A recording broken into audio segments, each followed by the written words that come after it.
Hello, kumusta mga ka-gitara? Bumili ako ng Baliton itong GP200 LT. So, kaya ako siya binili kasi meron ako dating multi na ang gamit niya sa akin is amp sync ko siya eh. Gusto ko mag-upgrade kaya ito yung binili ko. Parang, yun nga, medyo mura, medyo lang.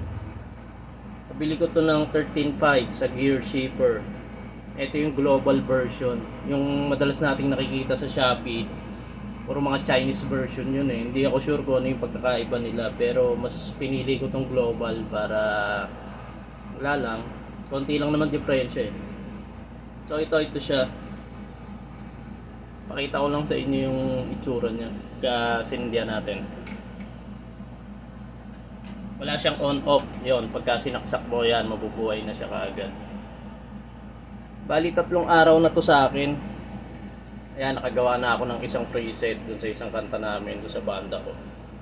So, ang itsura niya, pagka binuhay mo siya, ayan, makikita mo tong mga preset niya na nandito. Ayan. Kita mo yan dyan. Ngayon dito pagdating mo dito sa May 26, bakante na siya lahat. Ayan, bakante na siya lahat, makikita mo. So dito na ako gumawa ng preset ko. Ngayon paano ba siya gamitin? Isang mabilis, ito yan. Ito, bakante to. So kung gagawa tayo ng preset, pipindutin lang natin itong para na pindutin natin. Bawa yan, bakante yan.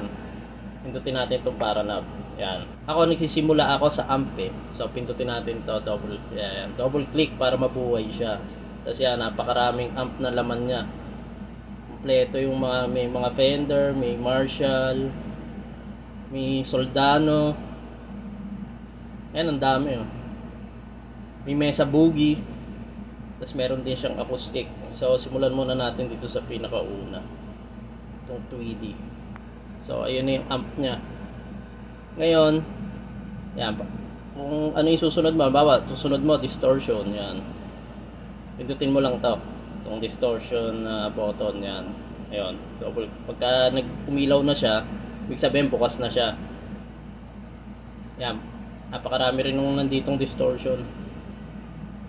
Yun lang, ang weakness lang pala nitong GP200 na to, hindi ka pwedeng magdoble ng dito sa isang module na to, sa isang yan, hindi ka pwedeng magdoble. Kung isang distortion, dito, distortion, isa lang magagamit, hindi mo siya pwedeng doblehin. Yun lang yung nakita kong weakness. Kaya nag-loop ako, nag-effects loop ako ng mga drive ko. Para kung gusto kong magdalawa, pwede. Back natin. Yan, kung gusto mong makita ng buo yung screen. Tapos pakita ko rin kung paano mo siya i-arrange, paano mo siya ipagsusunod-sunod. So pihitin mo tong para knob, yan makikita mo. Punta ka dito. Tapos long press mo tong para knob. Yan. Yung unang makikita mo na knob 1, 2, 3, ito 'yon. Makokontrol mo kung ano yung pwede mong paggamitan nito habang nandito ka sa labas na to. Ito, papakita ko sa inyo yung labas. Ito. Yan, yung 3 para knob na yan. Itong 3 ano pala na to. Itong knob na 3 na to. Yan, nakatapat sila dyan. So, yun yung kanina. Pindutin ulit natin to. Basok tayo sa loob niyan. Tapos nakatapat siya doon. Long press. Yan. Knob 1, 1 to 3. Yan. So ano ba yung gusto mong makontrol doon sa paglabas mo itong 3 to? So yung module 1, ito. Pili tayo. Bawa sa amp. Yan, amp. Okay, amp. Ngayon, anong control sa knob ang gusto mong gawin nito? So gain. Ayun, gain.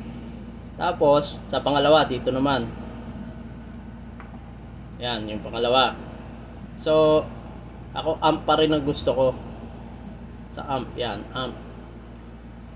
Ano namang control sa amp? Sabihin natin kundi yung tone, yung volume, o sabihin natin yung tone niya, yan. Tapos yung pangatlo, patch volume na yon. Hinayaan ko na yun na preset ko na patch volume. Parang nalalakasin na ako yung patch na ito, kung ano man yung patch na yon. So hindi mo na muna kailangang i-save yan. Pero pwede mo na ring i-save, pero ngayon hindi pa. So tingnan natin. Ayun na siya. Gain, tsaka yung tone, tapos patch volume. Yan. Pwede mo siyang i-adjust habang nagigitara ka. Yan. Kasi nga, itong LT, wala siyang, katulad nung full version na meron siyang dito ng ampli eh. Meron na siyang mga knobs ng ampli. So, balik tayo dito sa loob. Set natin siya. Yan. Ngayon, pwede mong ilipat-lipat yan. Yung mga ito. So, paano siya ilipat-lipat? Tapat mo lang siya sa isang effects. Halimbawa, itong distortion, tapat mo lang siya dyan. Tapos long press mo siya. Yan. Pag na long press mo na siya, yan, nakailaw siya. Etong knob na to, ang gagamitin mo, para ma-move mo siya kung saan mo siya gustong dalhin. Ayun. Kita nyo? Pwede mo siyang dalhin dyan kung saan dyan. Pero syempre, ang distortion, laging nasa unahan niya ng amp. So, nandyan na talaga siya. Yan. Tapos, back lang. Ayun, andun ulit siya. Ganun lang. Tapos, bali sa lahat din ng ng mga module na to, yan. Ito, yan. NR, noise reduction, noise gate. Yan, tatlo lang yung laman ng noise gate nito. Ito yung copy ng decimator. Tapos itong isa, hindi ako sure kung ano to eh. Pero tatlo yung knob niya. Yung decimator, isa lang eh. Threshold lang eh. Ito, maraming knob to eh. Ito isang, ayan meron siyang attack and release. Tsaka yun nga. Tapos may auto swell. Ayan, yung parang slow attack ng dating niya. Ano ba yung pinili ko dito? Okay, so nandito pala ako sa parang decimator. Yan. Siya yung pinili kong. So yan, meron na tayong this, meron na tayong. Tapos pala ako dito sa cab, para hindi na ako magtagal mamili. Ang ginawa ko sa kanya, naka-automatic nang namimili yung tong GPLT na to. Automatic na siyang mamimili ng cab. Kung ano yung napili kong amp, automatic na siyang mamimili ng cab. So, paano mo gagawin yon? Nandito yon sa global. Ito. So, hanapin mo siya dyan. Ito. Itong auto cab match. Ayun. On, off. Ito lang yun. Pipitin mo lang yan. In-on ko na siya. Pwede mo naman siyang, ikaw din ang mamili ng cab. Pwede naman. O-off mo lang to. Yan. Andito siya sa global. So, back ka lang. Yan. Ngayon, halimbawa, okay ka na. Yan, nalagyan mo na ng mga reverb, ng delay, mod. Yun, yung mod pala niya. Yan, may mga chorus, flanger, vibrato, phaser, yan. Yan. Tapos meron din siyang mga effects sa pang bass, hindi lang siya pang gitara. Tsaka ang gusto ko rito, may equalizer din siya. Ayan o. Kahit konti lang ng equalizer, at least meron. So, ma-shape mo talaga yung tone na gusto mo. Yan, tapos dito sa pre, ginagawa ko tong booster itong pre. Ayan o, meron siyang, marami rin siya laman, may mga compressor siya, boost, pero ginagawa ko siya boost talaga. Yan, step filter, meron siya dyan. Halimbawa kung boost, saan ba yung boost na ginagamit ko? Ito, parang clean boost lang to eh. Ayan. Yan lang yung niya, tatlo lang. So, halimbawa, ayan, buhay na siya, yung pre natin. Ang ginagawa ko kasi, yung boost ko, halimbawa, gusto mo siyang ilipat, yun, ganun nga gagawin mo. Long press mo lang itong para knob. Ayan, pwede mo siyang ilipat dito. Bawa, pagkatapos ng distortion, gusto mo nandun yung boost, pwede. Ayan, nandun na siya. Yan, ganun lang kasimple. Tapos, isi-save mo na siya. Ito, pindutin mo itong save. Andun tayo kanina sa 26D. So, save ulit. Ngayon, pwede mo na siyang palitan ng pangalan. Paano ka magpapalit? Eto, madidelete lahat yan pagka inikot mo to. So, try natin. Ayan, kita nyo, nabubura, no? Ayan. Tapos, balik tayo dun sa una. Ito namang cursor. Ayan. Tapos, sa pagpili ng letters, ito. So, pangalanan natin siyang trip. Ayan. Tapos, usog sa isa.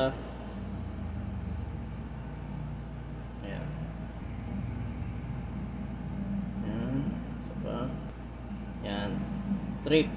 Ayun na siya. So, save mo na siya, save. Ayun na siya, trip.